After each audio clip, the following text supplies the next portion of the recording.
My name is Fasil Giorghis. I'm an architect. I was trained at, at this institute many years ago. I graduated in 1985.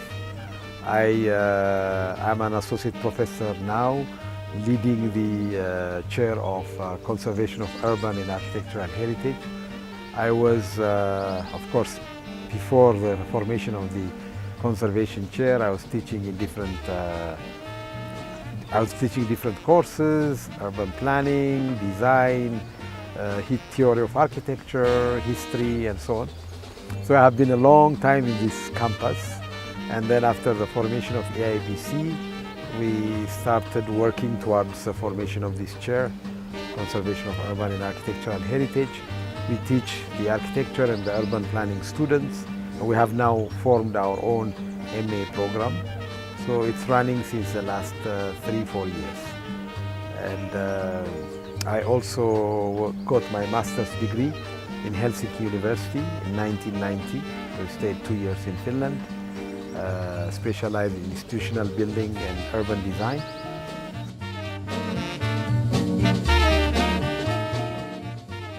Well, as a kid, I used to, I was born in Gondar, in the historic city of Gondar. And as a kid, I was very interested in visiting the castles, making drawings, sketches, and so on. And I was very much into the, looking at the historic buildings, architecture, and also, looking at it from a very artistic point of view.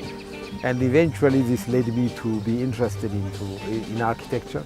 Since my 11th grade in the high school, secondary school, I always wanted to be, I decided to become an architect. That's why I joined what we then called the Building College, the School of Architecture. And then from there on, I have continued to work in architecture. So architecture and arts has been my passion for a long time.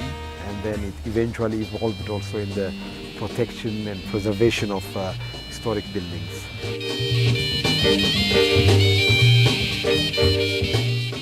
Ethiopia has a very rich architectural heritage, from ancient cities, historic buildings, traditional architecture, old towns, monuments, and so on. So I really, especially in the last 20 years, I was interested in the study of historic buildings, towns, and so on. And this made me realize that there is a very serious threat in the preservation of these buildings. And this also created a lot of attention. And I was very interested, as I mentioned earlier, in the study of historic buildings. So I saw the condition that these buildings are in, and also the problem of the neglect, the lack of attention that these buildings were getting, or the lack that the awareness that was very serious, very prevalent. So started discussing with colleagues, and when the EiABC was reformed, we decided that we should start teaching conservation, because if we don't do that, first our heritage will be exposed to further damage, and then we will be losing also a lot of our heritages. So with colleagues both here and abroad, we started to discuss this. And the first thing we did after forming the chair was to give a course in the architecture program and in the urban planning program. And this eventually led to the formation of a specialization, an MA program, graduate program in conservation. So now we started it, and the first batch we had 8 students, and now the next year we had 12 students, and the third batch now we have 8 students, and it's running very well. It's running very effectively. There's a lot of interest. Our students have worked in the study of and survey of important architectural sites, heritage sites. We've worked in collaboration with Columbia University in New York, in Lalibela. We made two field schools, and then we have also collaborated with the World Monuments Fund.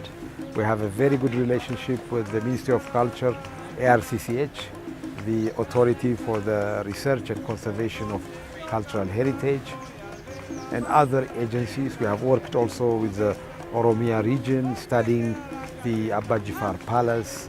We have also graciously been funded for our field trips by the US Embassy and so on. So we have a lot of collaborations, and through these collaborations, our institute is building up this industry, with the industry linkage is really growing. So we see the benefits, and some of our students are already employed in conservation works. One of the graduates from the first batch, he's now working in Lalibela in the restoration together with the World Monuments Fund. We have others working in different sites. So far it's really going well, and we are happy. And we see the need. The more our students, staff are engaged, we are actually we feel that we are contributing to the protection of cultural heritage in Ethiopia, and also increasing the awareness in the general public and so on. So it's going very well. Architecture was not created in one day. We are part of a continuous series of creations, civilizations, and so on. And standing now in the 21st century, we will see that we have inherited an enormous wealth of architectural heritage. It's not only what we create as new, we also have to learn from our ancestors, what our ancestors have built, how they built it, and the knowledge that is embodied in that. It's several generations of knowledge that has been really embodied in these buildings. So I urge students to, when they choose architecture, that they are coming to a profession that is continuous, that has a past, a present, and a future. And when young students join architecture, they will also be able to study the history and also how to preserve the history. And we offer in our chair, we offer this opportunity for having better knowledge about architecture, about our history, and also to give them the possibility to protect for what our society cares about. And at the same time, after so many buildings are built, there will be situations where their functions will be changing. So we teach also adaptive reuse. So most of the work that architects as professionals will be doing is transforming an old building into using it to something else. If it was an old residential building, it will be converted to a museum or a restaurant and so on. And these skills we teach in our chair, in our conservation chair. One of our main courses is called adaptive reuse. So we show them and so on. And Ethiopia now, with all this rapid development, with sometimes, with haste, we have lost a lot of our interesting city urban quarters. And in our chair, we try to teach also urban conservation, how to preserve an urban area and make it also useful and make it part of the new development. So conservation, by the way, does not mean that we are against development. We are part of development, but we show an alternative, another approach.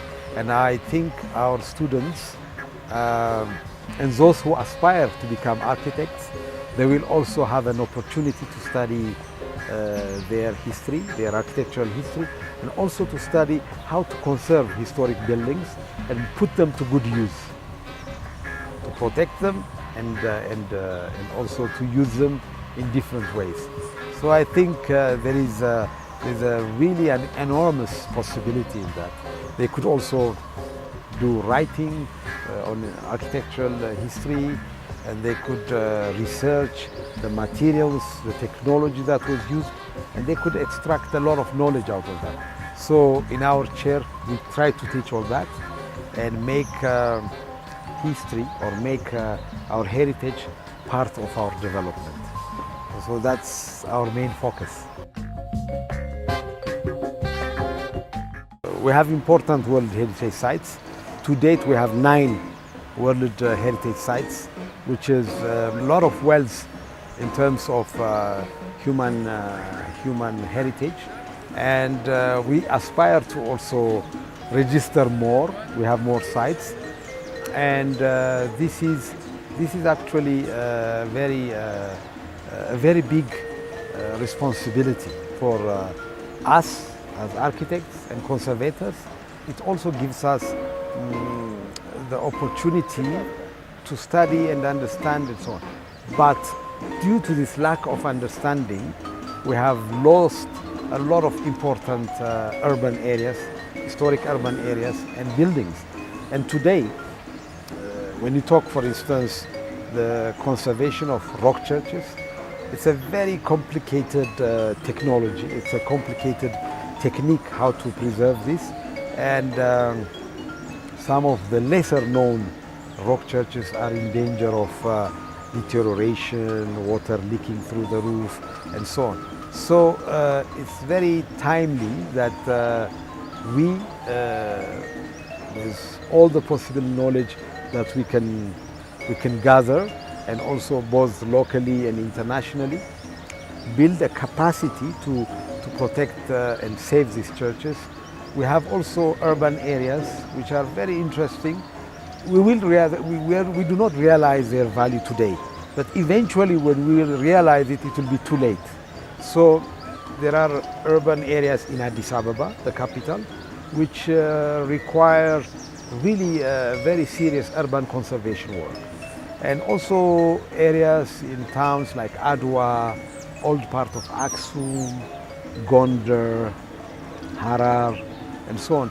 These areas really require a lot of understanding and knowledge on how to preserve and also give them a new life, to continue using. And this will, of course, generate a lot of income for the country. It's a big resource for visitors, for tourists, and so on. And it will also teach us on how our ancestors built. And this knowledge should not be lost.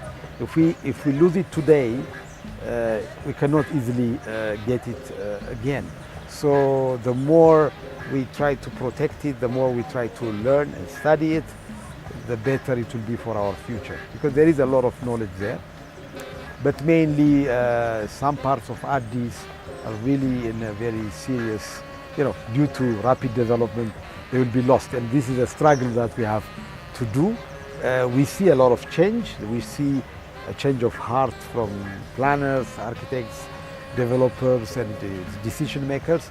But the speed of development is not catching up. So the speed is faster than what we're trying to do, because conservation takes time, takes a lot of awareness, and so on. So these are, in a nutshell, these are the few things that we need to take care of. In my opinion, EiABC is, of course, one of the oldest institutions working in the built environment. I was fortunate to be a member of the EiABC community, both as a student and an instructor, and so on. I have been, most of my life, I have been in this institute, so this is my home. I'm not saying this because this is my home, but in terms of the contribution that this institute has done in the country, it has formed the older generation of architects. 10 years ago, it was the only institute in the whole country. So it has contributed in forming architects, building engineers, construction managers, and so on. So when you go around the country, Most of the contractors come from this institute. They have studied in one way or another in this institute. The architects the same. And this institute is, in the last, when it was reformed and EiABC was formed, it changed its teaching style, and we have introduced a lot of research, a lot of experimental work, so that students are not only exposed in just studying the basic architecture, but learning and getting closer to the realities of the country. So you get really engaged both in teaching and in practice. And we have also research and consultancy unit, where we are also engaged in research and also in doing design work for the city and other towns in the country. There are a lot of ideas which are generated in EiABC, so personally I feel proud and fortunate to be part of EiABC, and whatever little I contributed, I feel that this is the right place to do this kind of work. Especially in the built environment, EiABC has contributed a lot. It has really made a major contribution for the development of the country. I spent a lot of time, I think now more than 35 years in this institute, so I consider this place my home. And there were several moments which of course I remember. Like one moment that I remember was, we tried, you see, teaching for many years and being a student here, I felt, there was a time when I felt that we had to change. We had to be part of the progress and development of the country, and we asked the government for allowing us to reform our institute. There were a lot of delays, ups and downs, but the day when I was told, it was, I remember, like 7 o'clock in the evening, and one person, I think he was a state minister, he was in a meeting, going out from the meeting, he called me and said, finally, your request has been accepted by the Prime Minister, the then Prime Minister. I was completely, emotionally overtaken. And there were also other moments, small moments, big moments, and so on, that we felt that this institute really deserves its place. There were also moments where you feel down that there are things not working, but sooner or later we find a way out. And I feel fortunate. Comparing our institute to other institutes, I feel fortunate to be working with my younger colleagues, young and old, but especially the young colleagues who were my students in different decades of my teaching experience, and working with them really makes me very happy. Recently we had a meeting with one ambassador from a European country, and some of our younger colleagues were with me. We were discussing, and this ambassador said, you are fortunate to be working with these bright, visionary young people. So EiABC has formed these young people, and this is, I think the cream of the country, and I think EiABC has contributed a lot for the formation of these young people. So this makes me feel very proud and happy about EiABC. The instructors and staff in EiABC and the students, they are quite committed, but we need to improve our facilities. I say this because I know that there are a lot of universities, both here and abroad, who want to do exchange programs with us. We want to do research, and if we have facilities to receive them and work more in a focused manner, we will be contributing more. if there was, some kind of better compensation for the instructors so that they can spend most of their time in teaching, in research, I am sure we will do better. So I know most of us are struggling to do this. However difficult it is, we have tried. But I tell you, it can be better if there was better facilities and then also better compensation for our instructors so that they can focus in teaching and also in research and doing really design and consultancy work. The other thing is, of course, if EiABC could also have more relations with the outside. It has a lot of relations, but if this was even strengthened in a way that we could learn from others, and we can share what we know, and this is learning by sharing, being part of the industry and so on. This will help us a lot. So I hope we'll do this much better than what it is now.